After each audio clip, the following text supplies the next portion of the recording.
بسم اللہ الرحمن الرحیم۔ السلام علیکم۔ سلطان محمود غزنوی بھی اور بادشاہوں کی طرح شکار کا بے حد شوق رکھتے تھے۔ آج بھی وہ اپنے شوق کو برقرار رکھنے کے لیے جنگل میں آئے تھے، لیکن بدقسمتی سے اپنے کچھ سپہ سالاروں کے ساتھ جنگل کے راستے بھٹک گئے تھے۔ انہیں شکار کا بے حد شوق تھا۔ وہ ہر 2 ماہ بعد ایک بار ضرور جنگل میں شکار کرنے کی غرض سے آتے تھے۔ اکثر اوقات سے وہ اپنے خاص وزیر اور 1-2 سپاہیوں کے ہمراہ ہی آتے تھے، لیکن اس بار وہ اپنے کافی سپہ سالاروں کے ساتھ آئے تھے اور شکار کی چاہ میں اتنی دور نکل آئے تھے کہ وہ واپسی کا راستہ بالکل ہی بھول چکے تھے۔ انہیں بالکل سمجھ نہیں آ رہا تھا کہ ان لوگوں کو کس طرف جانا ہے۔ وہ لوگ فجر کے اس جنگل میں آئے، عصر کا وقت ہو گیا تھا، لیکن راستہ ڈھونڈنے میں ناکام ہی ٹھہرے تھے۔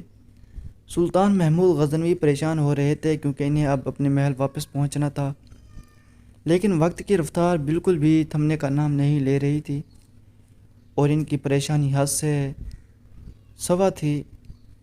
ان کے ساتھ موجود کچھ سپہ سالار ظہر کی نماز کے بعد واپس لوٹ گئے تھے اور کچھ سپہ سالار سلطان محمود غزنوی کے پاس ہی رک گئے تھے۔ ان کے پاس چند ایک ہی سپہ سالار تھے، باقی کو انہوں نے ظہر کی نماز کے بعد واپس محل کی طرف روانہ کر دیا تھا۔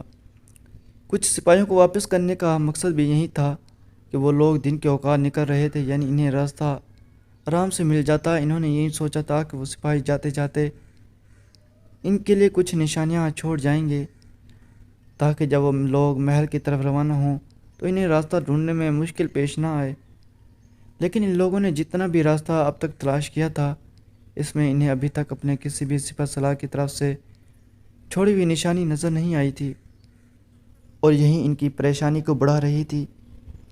وہ یہی سوچ رہے تھے کہ وہ لوگ کسی غلط راستے کی جانب آ چکے ہیں، جبھی انہیں ابھی تک راستہ نہیں ملا ہے۔ ان کے سپہ سالار بھی کافی سے زیادہ تھک چکے تھے۔ ان کا حال بھی چلنے کی وجہ سے بے حال ہو چکا تھا۔ ایک پل کو سلطان محمود غزنوی کا دل کیا کہ وہ تھوڑی دیر کسی پیڑ کے سائے تلے آرام کر لیں، لیکن وہ لوگ بیٹھ بھی نہیں سکتے تھے کیونکہ وقت بہت تیزی کے ساتھ گزر رہا تھا اور اس گھنے جنگل میں مزید رکنا کسی خطرے سے خالی نہیں تھا۔ وہ بار بار آسمان کی جانب پریشان نگاہوں سے دیکھ رہے تھے اور اللہ سے فریاد کر رہے تھے کہ کسی بھی طریقے سے انہیں راستہ نظر آ جائے تاکہ وہ اپنے محل واپس روانہ ہو جائیں، کیونکہ اب انہیں اس جنگل سے وحشت سی آ رہی تھی۔ صبح سے وقت ہو گیا تھا، بھوک اور پیاس سے بھی ان کا جسم کافی ڈھال ہونا شروع ہو چکا تھا اور ان کے گھوڑے بھی کہیں دور چھوٹ چکے تھے اور چلنے کی وجہ سے ان کے پاؤں بھی تھک چکے تھے۔ چہرے سے تھکن کے آثار واضح نظر آ رہے تھے۔ جیسے جیسے اندھیرا بڑھ رہا تھا، ان کی پریشانی بھی بڑھتی جا رہی تھی، کیونکہ وہ جانتے تھے ایک بار سورج اگر ڈوب گیا تو انہیں راستہ ڈھونڈنے میں بہت مشکل پیش آ سکتی ہے، اور وہ جنگل اس قدر گھنا تھا کہ انہیں ایک ایک قدم پھونک پھونک کر رکھنا تھا۔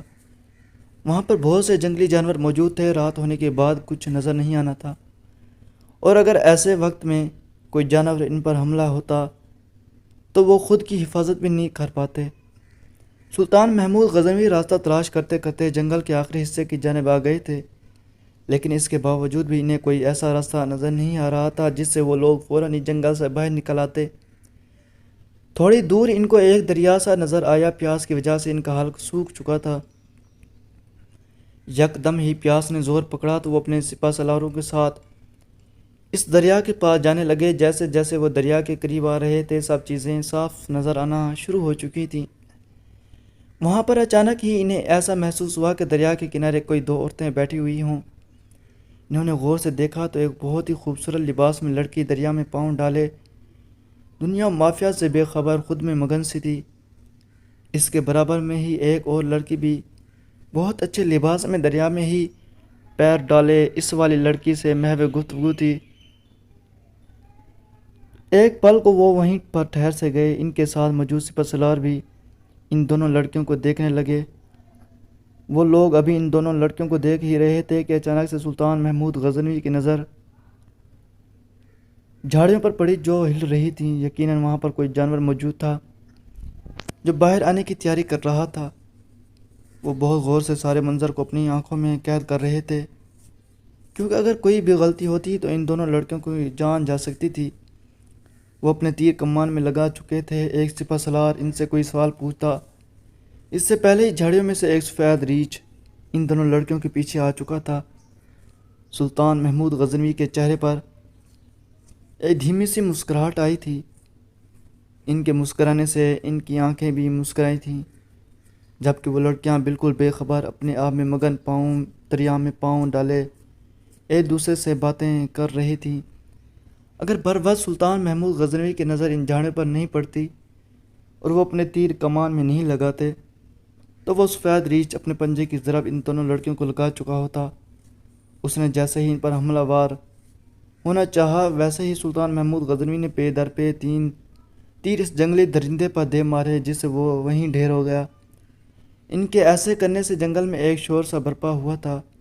شور کی آواز سے وہ دونوں لڑکیاں ہی ہوش کی دنیا میں آئی تھیں اور اپنے لباس سنبھالتے ہوئے کھڑی ہوئی تھی۔ ایک لڑکی کے لباس سے محسوس ہو رہا تھا کہ وہ کسی ریاست کی شہزادی ہو، دوسری لڑکی کے لباس سے ایسا محسوس ہو رہا تھا جیسے وہ کوئی کنیز ہو۔ سلطان محمد غزنوی قدم بہ قدم چلتے ہوئے ان دونوں لڑکیوں کے قریب آ گئے تھے، جبکہ وہ لڑکی جو بہت قیمتی لباس میں موجود تھی وہ سلطان محمد غزنوی کو مسکراتی نگاہوں سے دیکھنے لگی تھی۔ وہ سمجھ چکی تھی کہ یہ کوئی عام انسان نہیں ہے بلکہ ایک بہت بہادر جنگجو ہے۔ وہ جیسے ہی ان کے قریب گئے وہ کچھ کہتے اس سے پہلے ہی وہ لڑکی اظہار تشکر کے لیے اپنا تعارف کرواتے ہوئے بولی، ایک قابل جنگجو، میرا نام سمرتی ہے، میں جے پور ریاست کے راجہ کی اکلوتی بیٹی ہوں۔ میرے پاس الفاظ نہیں ہیں تمہارا شکریہ ادا کرنے کے لیے، لیکن چند الفاظوں میں تمہارا شکریہ ادا کرنا چاہتی ہوں۔ میری جان بچانے کا بہت بہت شکریہ۔ میں تمہیں اپنے والد سے کہہ کر فوج میں کوئی اعلیٰ عہدہ دلا دوں گی۔ ویسے تم ہماری فوج کے سپاہی لگتے نہیں ہو، بتاؤ کہاں سے تعلق ہے تمہارا؟ جیسا سلطان محمود غزنوی نے ان دونوں لڑکیوں کو دیکھ کر اندازہ لگایا تھا وہ سچ ثابت ہوا تھا۔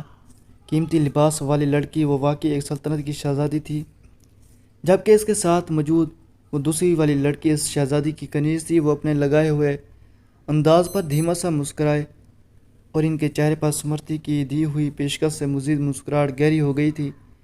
سمرتی اس بات سے ناواقف تھی کہ سامنے کون سی شخصیت کھڑی ہوئی ہے۔ شاید یہ نہیں جانتی تھی کہ اس کے سامنے کوئی معمولی سپاہی نہیں بلکہ اس وقت کے سب سے طاقتور اسلامی لشکر کے سربراہ اعلیٰ سلطان ہیں، جن کے نام سے ہی ہندو راجاؤں کے حلق خشک ہو جاتے ہیں۔ پہلے تو انہوں نے سوچا کیوں نہ شہزادی سمرتی کو اپنے بارے میں بتا دیا جائے، لیکن وہ جانتے تھے کہ ہندو دھرم کے راجا مہاراجا شہزادی شہزادے ان کے نام سے ہی خوف کھاتے تھے اور ان کو بالکل بھی پسند نہیں کرتے تھے۔ ایسے میں اگر وہ اپنے بارے میں سمرتی کو بتاتے تو ہو سکتا تھا وہ خود کو نقصان پہنچاتی یا پھر ادھر ادھر بھاگ کر خود کو وجود کو جنگلی جانور کی خوراک بنا لیتی۔ اس وجہ سے انہوں نے اپنی شناخت چھپاتے ہوئے یہی کہا کہ جی محترمہ، میں کسی اور فوج کا سپاہی ہوں اور راستہ بھٹک کر جنگل میں پھنس گیا ہوں۔ سمرتی یہ بات سن کر وہ کہنے لگی، آپ جنگل کی جانب آئے ہی کیوں جب راستے کے بارے میں علم نہیں تھا؟ سمرتی کا یہ سوال سن کر وہ کہنے لگے، جی میں شکار کا شوق رکھتا ہوں، اپنے ساتھیوں کے ساتھ شکار کرنے آیا تھا، لیکن شکار کی چاہ میں اتنا دور نکل آیا کہ واپسی کا راستہ ہی بھٹک گیا۔ وہ یہ بول کر خاموش ہو گئے۔ یکدم ہی اپنے دماغ میں آئے ہوئے سوال کے بارے میں سمرتی کی جانب دیکھتے ہوئے پوچھنے لگے، میں آپ سے بھی یہی سوال کرنا چاہتا ہوں کہ آپ اپنا محل چھوڑ کر اتنی دور جنگل میں کیوں آئی ہیں؟ سمرتی بھی ان کے سوال پر مسکرا کر کہنے لگی، میں بھی آپ کی طرح ہی شکار کا بہت شوق رکھتی ہوں اور والد جی سے چھپ کر جنگل میں شکار کے لیے آئی تھی، کیونکہ جب بھی شکار کے لیے جنگل میں آتی تھی تو وہ اپنی فوج کا ایک لشکر میرے ساتھ بھیج دیتے تھے اور جانور دور سے ہی اس لشکر کو دیکھ کر اپنے بلوں میں چھپ جاتے تھے اور میں ان کا شکار ہی نہیں کر پاتی تھی۔ اس بار میں نے اپنے والد جی کو کچھ نہیں بتایا تھا کہ میں شکار کے لیے جا رہی ہوں اور خاموشی کے ساتھ اپنی کنیز کے ہمراہ جنگل آ گئی تھی، لیکن آج بدقسمتی سے میں بھی راستہ بھٹک گئی ہوں۔ پھر میں نے یہی سوچا کہ اب تو بہت دیر ہو چکی ہے، سورج ڈوب رہا ہے، کیوں نہ آج کی رات ہمیں اس دریا کے کنارے ہی بسر کر لینی چاہیے، کیونکہ اگر ہم اندر جنگل میں مزید جاتے تو جنگلی جانور ہم پر حملہ وار ہو سکتے تھے۔ لیکن میرے دماغ میں یہ بات نہیں آئی کہ جب جانور جنگل کے اندر موجود ہیں تو وہ دریا کے کنارے پانی پینے کے لیے تو آئیں گے، تو ہو سکتا ہے وہ مجھ پر حملہ کر دیں۔ اور دیکھیں اتفاق سے وہیں ہوا۔ اگر اس ریچھ کو آپ اپنے تیش سے نہیں مارتے تو آج ہم دونوں لڑکیاں اس دنیا سے ہی کوچ کر جاتی۔ میں آپ کی دل سے شکر گزار ہوں۔ سلطان محمود غزنوی ساری باتیں سن کر کہنے لگے، کوئی بات نہیں، یہ میرا فرض تھا، آپ کی جگہ کوئی اور بھی موجود ہوتا تو ہم ان کی مدد ضرور کرتے۔ رات کے وقت دریا کے پاس ٹھہرنا خطرے سے خالی نہیں ہے۔ بہت سے جانور رات کے وقت پانی پینے کی غرض سے اگر ادھر آئے تو آپ ان کے حملے سے زخمی ہو سکتی ہیں۔ چلیے محترمہ، میں آپ کو کسی محفوظ مقام پر پہنچا دوں گا، آپ میرے پیچھے چلتی جائیں۔ اندھیرا بڑھتا جا رہا ہے، راستہ نہ ملا تو شاید اسی جنگل میں رات بسر کرنی پڑے گی۔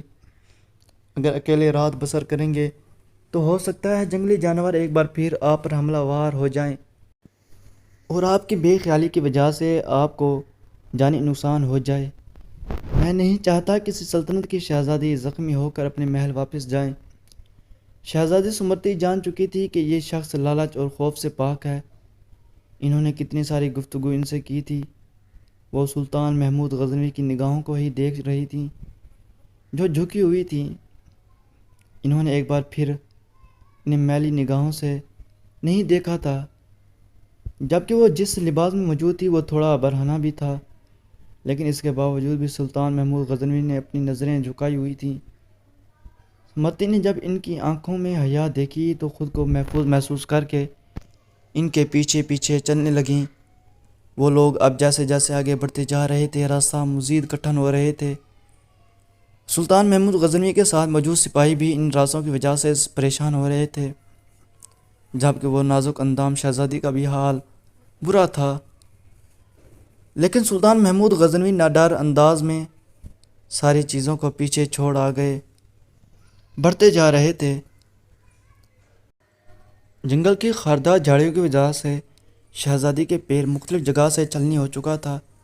وہ بار بار اپنا لباس سنبھالنے میں ملکان ہو رہی تھی۔ شہزادی تھکاوٹ سے چور ہو چکی تھی۔